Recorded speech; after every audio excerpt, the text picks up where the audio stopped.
Et tout de suite, c'est l'heure de l'invité de Paris Direct. Et cet invité aujourd'hui, c'est vous, Marine Turchi. Bonjour. Bonjour. Et bienvenue sur ce plateau. Vous êtes journaliste à Mediapart, spécialiste des violences sexistes et sexuelles. Vous êtes à l'origine de nombreuses révélations sur le sujet, en particulier dans le monde du cinéma. Et parmi elles, le cas Gérard Depardieu. Au total, une vingtaine de femmes ont accusé à ce jour le comédien, l'acteur français, de violences sexuelles et sexistes, soit dans la presse, soit auprès de la justice. 5 d'entre elles ont porté plainte, dont une de ces plaintes est prescrite. Mais une femme a porté plainte notamment la semaine dernière et c'est le sujet du dernier article que vous venez de signer pour Mediapart. Il s'agit d'une décoratrice qui aurait été agressée sur un plateau de tournage en 2021. Les faits a priori ne sont pas prescrits. La liste commence à être longue pour Gérard Depardieu. Oui, puis c'est intéressant parce que là, on parle du tournage du film Les Volets Verts. Et c'est précisément le film qui avait mis en avant les avocats de Depardieu, notamment l'avocate de Gérard Depardieu, dans leur démonstration en défense en disant, regardez, sur ce tournage, Anouk Grimbert, qui est l'une des actrices de ce tournage, qui avait dénoncé le comportement de Depardieu, elle dit faux puisque, d'après le réalisateur, il ne se serait rien passé. Nous, notre enquête, elle montre que 2 alertes sont remontées, que Gérard Depardieu a même dû s'excuser, qu'il y a eu des réactions sur le tournage et que le réalisateur s'est longuement entretenu avec l'une d'elles, Amélie, qui porte plainte. C'est intéressant parce qu'elle dit, j'avais 53 ans, je me suis sentie ridicule de dénoncer une agression sexuelle à mon âge. Donc ça montre bien en fait comment il faut encore combattre les stéréotypes dans ces affaires. Et puis ça montre aussi l'envergure de cette affaire. Vous l'avez dit, il y a quasiment une vingtaine de témoignages aujourd'hui dans cette affaire. Ça raconte quand même une grande complaisance au fil des années qu'il y a eu dans le monde du cinéma vis-à-vis de Gérard Depardieu, puisque tous et toutes disent que sur le plateau, il pouvait proférer des propos obscènes, des propos sexuels à l'égard des hommes comme des femmes, mais très, très sexuels au niveau des femmes. Et puis beaucoup l'accusent d'agression sexuelle. Donc ça raconte évidemment le silence qui a entouré toute cette affaire pendant 30-40 ans. Ouais, les premières plaintes concernent des faits qui, je crois, datent du début des années 90. Vous parlez d'un continuum sur plusieurs décennies. Oui, c'est ce que révélait déjà notre enquête l'année dernière. C'est-à-dire qu'on voyait que des films sur plusieurs décennies, Depardieu a tourné 200 films, qui avaient des tournages qui étaient émaillés en fait de problèmes. Nous, depuis notre enquête l'année dernière, on a reçu une vingtaine de témoignages. Ça continue d'arriver aujourd'hui. Évidemment, il faut travailler sur chaque témoignage, tout vérifier, ça prend du temps, mais ça raconte quand même l'envergure de cette affaire aujourd'hui et le silence qui a émaillé ces affaires sur le plateau. Gérard Depardieu, faut-il le rappeler, c'est une figure du cinéma français. Bien sûr, sa mise en accusation a déchaîné les passions. On a réentendu ces accusations de tribunal médiatique qui ont fleuri de ci, de là. Est-ce que vous sentez quand même un infléchissement même ténu sur la façon dont ces témoignages de femmes à propos de Gérard Depardieu mais d'autres sont accueillis par la société?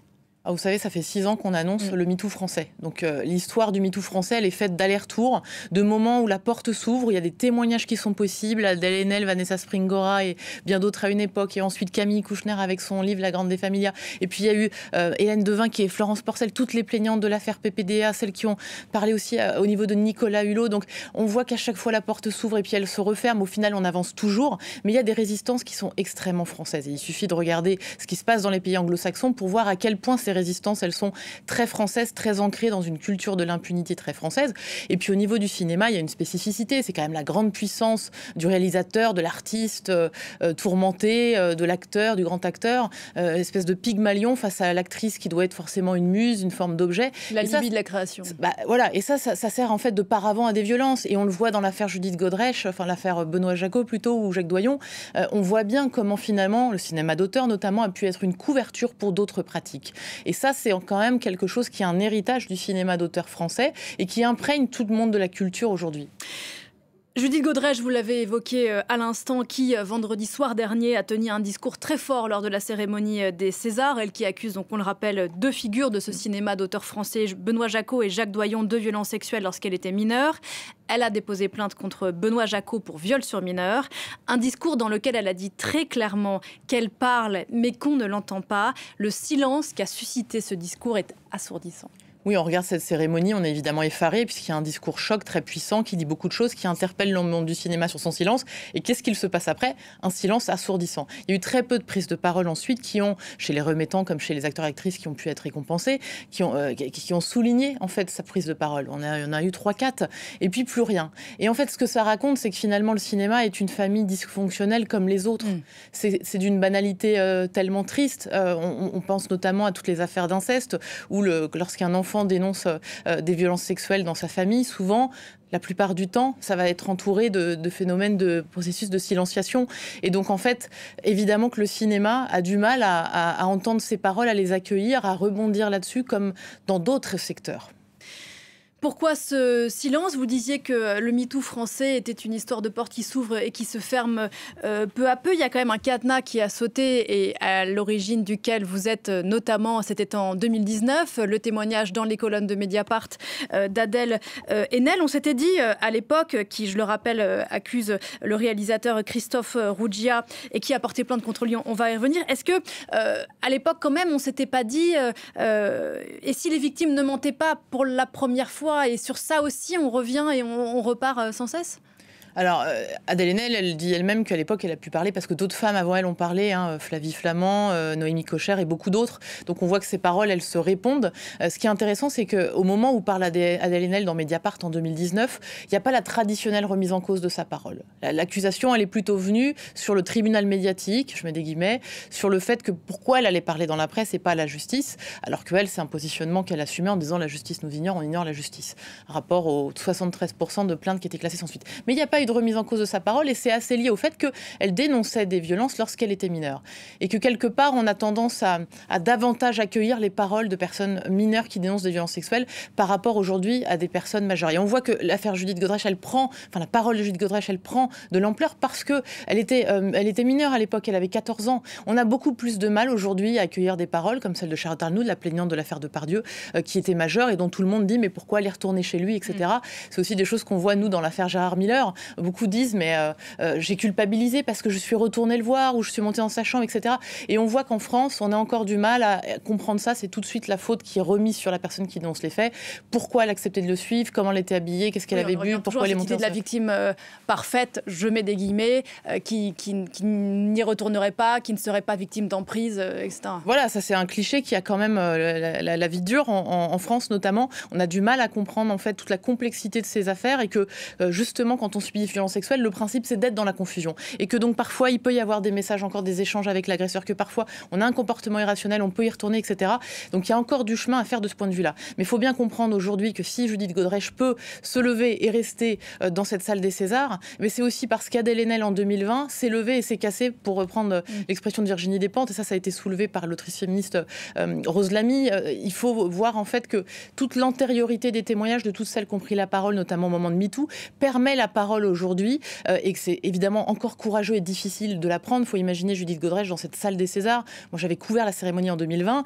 C'est une salle qui est très froide, qui est entourée de silence après les discours aussi. Et donc, se lever, porter cette parole, interpeller le monde du cinéma sur son silence, c'est extrêmement courageux, encore en 2024, comme ça l'était en 2020 pour Adèle Haenel. Vous parlez de la différence de traitement dans la parole reçue des femmes qui racontent ce qui leur est arrivé quand elles étaient mineures ou quand elles étaient majeures. Est-ce qu'on en est encore aussi à un moment où la puissance de l'accusé, de l'agresseur présumé, joue aussi beaucoup sur la façon dont les accusations à l'encontre du dit agresseur vont être reçues?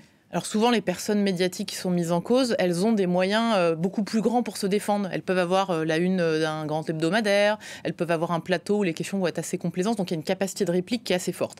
Et en même temps, les choses bougent et on le voit à des petites choses. Au mois de décembre, quand il y a une tribune de soutien à Gérard Depardieu en plein rebond de l'affaire, on voit qu'elle n'est signée que, je mets des guillemets, par 56 personnalités du monde de la culture, qu'une partie d'entre eux vont soit retirer leur signature, soit faire part de leur malaise, parce que l'opinion publique fait pression dans l'autre sens. L'opinion publique, je crois, elle avance, la société avance et il y a un seuil de tolérance face à ces violences qui a baissé et c'est heureux. Et donc on voit que cette tribune qui, il y a 15 ans pour Polanski par exemple, était signée par 700 personnes, aujourd'hui elle n'est plus que signée par une cinquantaine de personnes qui rétropédalent pour certains en voyant cette pression de la société française.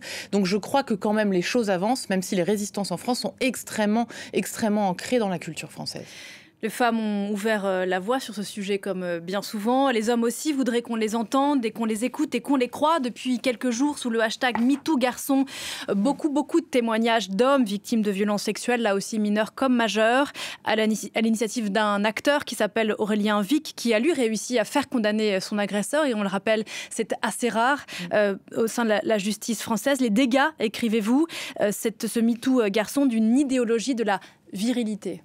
Oui, parce que ces récits ont été inaudibles pendant longtemps parce que la masculinité est construite autour d'une injonction à la virilité, d'une idéologie de la virilité.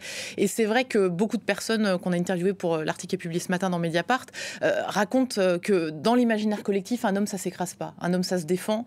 Et donc, c'est un petit peu la phrase « t'avais qu'à lui retourner un coup de poing s'il t'agressait ». Sachant qu'on parle parfois de petits garçons. Alors, en plus, oui, la plupart des témoignages là qui surgissent sur les réseaux sociaux, on parle de personnes qui ont été agressés alors qu'ils étaient adolescents ou enfants, et par des hommes pour la plupart des cas. Mais cette idéologie, elle imprègne les agresseurs comme les victimes et elle explique le silence. Donc beaucoup, à cause de cette injonction à la virilité, se sont tus. Et aujourd'hui, il y a une esquisse un petit peu, il y a eu plusieurs tentatives de parler, il y a eu MeToo inceste, il y a eu MeToo gay, et là on voit que c'est en train de prendre. Et c'est en train de prendre parce que la porte justement de la parole et de l'écoute, surtout dans la société, est ouverte. Et c'est assez terrifiant de voir tous ces témoignages de garçons à des âges différents qui ont été vraiment murés dans le silence. J'entendais le témoignage du journaliste et auteur Adrien Borne qui raconte la difficulté en 2016, combien il s'est senti seul de parler à l'époque pour dénoncer les actes d'un pédocriminel quand il avait 13 ans en colonie de vacances. Il dit c'est terrifiant le moment où il faut regarder sa femme et lui dire voilà ce que j'ai à dire, où il faut appuyer sur publier pour un tweet et mettre son témoignage sans honte et sans gêne. Et ça qu'on soit un homme ou une femme, évidemment, la difficulté... Ça traverse les deux, évidemment, tout comme la sidération au moment des actes, elle traverse les hommes ou les femmes. Mais il y a cette spécificité de l'injonction à la virilité qui imprègne les témoignages de ces hommes qui se sont tués aussi pour ces raisons. Et ça se transcrit dans les chiffres. Il y a des études qui montrent que la plupart des victimes garçons majeurs ne portent pas les faits devant la justice, précisément pour tout ce qui entoure ces témoignages. On va penser qu'ils n'avaient qu'à se défendre. Pourquoi il y a une absence de refus manifeste formulé? Ça, c'est des choses qu'on voit dans nos affaires à Mediapart. Long est encore le chemin, même si on l'entend quand même, on avance un peu. Merci infiniment, Marine Turchi, d'être venue ce matin sur le plateau de Mediapart. Ce papier publié ce matin au cœur des témoignages mytho-garçons, les dégâts d'une idéologie de la virilité. Merci encore. On se retrouve, nous, juste après la pause pour la suite.